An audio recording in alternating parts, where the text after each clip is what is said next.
शहर में गिरा फरोशी का सिलसिला ना थम सका। मॉडल कार्स पर खरीदारों से 50 से 100 रुपए इजाफी बटोरे जाने लगे हैं। ये क्या मामला है, इस पर क्या कार्रवाई की जा रही है, मसान सुल्तान से जानेंगे, बताइएगा। जी बिल्कुल, शहर में गिरां फरोशी का सिलसिला जो है वो ताहाल नहीं थम सका। शहर में 70 से जायद प्राइस कंट्रोल मजिस्ट्रेट्स हैं जिनकी ये जिम्मेदारी है कि शहर के अंदर जो ओवर चार्जिंग की जा रही है उसके खिलाफ मौसर कार्रवाइयाँ जो है वो अमल में लाई जाएँ, लेकिन इसमें प्राइस कंट्रोल मजिस्ट्रेट्स जो है वो नाकाम दिखाई देते हैं। अगर हम देखें तो मॉडल कार्ड्स का क़याम जो है उसका मकसद ये था कि सरकारी नेकनामों पर जो है वो अमल दरामद करवाया जाए।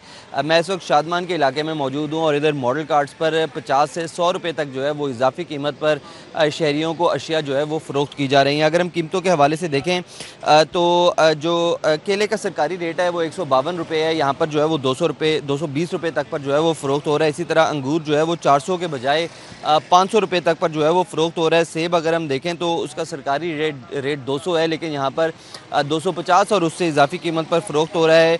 आलू 70 के बजाय जो है वो 80 रुपये। इसी तरह करेला अगर हम देखें तो 160 के बजाय जो है वो 200 रुपये पर फ़रोख्त हो रहा है। बैंगन 80 के बजाय जो है वो 200 रुपये की गैर मामूली कीमत पर जो है वो फ़रोख्त हो रहा है। इसी तरह भिंडी 160 के बजाय 180, जबकि शिमला मिर्च जो है वो 200 के बजाय 250 रुपये तक पर जो है वो फ़रोख्त हो रही है। तो ये जो प्राइस कंट्रोल मजिस्ट्रेट्स हैं उनको चाहिए कि शहर भर के अंदर जिस तरह कार्रवाइयाँ की जाती हैं मॉडल कार्ड्स पर भी सरकारी रेट के इतलाक़ को जो है वो यकीनी बनाया जाए। जो व्यापारी हैं उनका ये कहना है कि पीछे मंडी में अशिया की कीमतें जो है वो इजाफी कीमत पर फ़रोख्त की जाती हैं जिसकी वजह से रेट जो है वो ज़्यादा हैं, लेकिन ज़िले इंतज़ामिया को चाहिए कि सरकारी निर्खनामों पर अमल दरामद करवाने के लिए तमाम मौसर कार्रवाइयाँ जो है वो अमल में लाएं। ठीक है बस, बहुत शुक्रिया आपका।